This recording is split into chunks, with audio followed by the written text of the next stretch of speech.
we're being ripped apart like loose pages of a book, torn, damaged, and alone. It's happening sooner than later.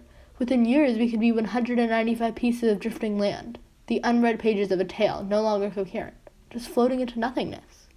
There's no answer, and if there was, we haven't agreed upon it yet. In despair, we threw together a document in a European conference. The Paris Accord, we called it. In a time of anger, confusion, and dilemma, we agreed. Thus, the Paris Agreement was settled. Too suspenseful? Okay, fine. Moving on.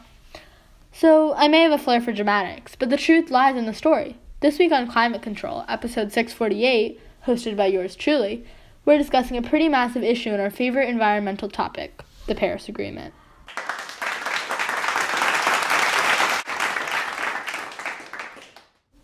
No, don't applaud.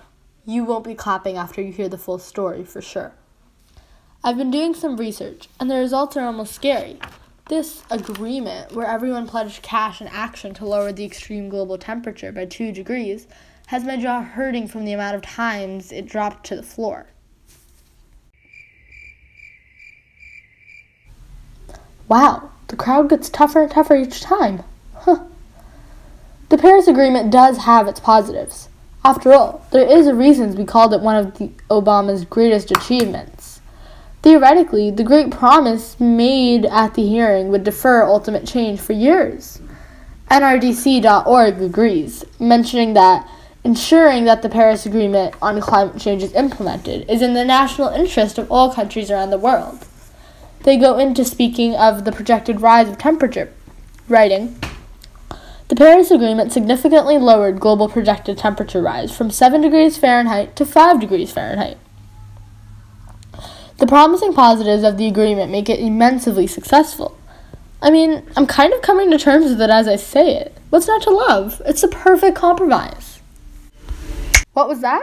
Oh, that's me snapping you out of your fantastical dream. The truth hurts. Whether this sways your opinion or not, these facts definitely twist the opposite tale of the previous fairy tale. Prager University compares it to Obama's Clean Power Plan, something we discussed in episode 737. Both plans only reduce temperatures by 0.023 degrees Fahrenheit. Basically, sweater weather stays sweater weather. What? Again? It's like you guys are stone walls. And it only gets worse from there. The university claims that the only people economically benefited are scientists and politicians. So unless you fit either of those categories, which, if you do, it is so cool that you're listening, by the way, you're kind of shot. It doesn't end there either. Fortune.com seems to blindly agree. Their cons only escalate the debacle.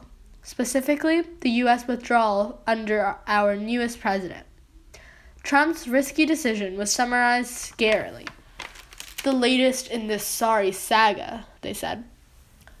This takes out a huge chunk of pledged money, which means more poof, there goes our money epidemics. And it keeps going, too.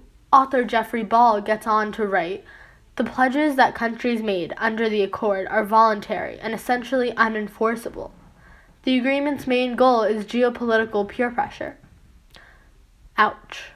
That last one's gonna hurt the UN. In the end, things aren't looking pretty. It seems like no matter what we do, there's a plus and a minus. I mean, I'm just saying, it would be nice for the solution to come gift wrapped, you know? Of course, that's more of a fantasy than this agreement. The real issue is in the pledges. We can't force you to stick by your promises. In all honesty, it's kind of like the relationship between a child and a parent. They have to earn a trust where they aren't held to do the right thing. They just have to do it. The only problem? We aren't children.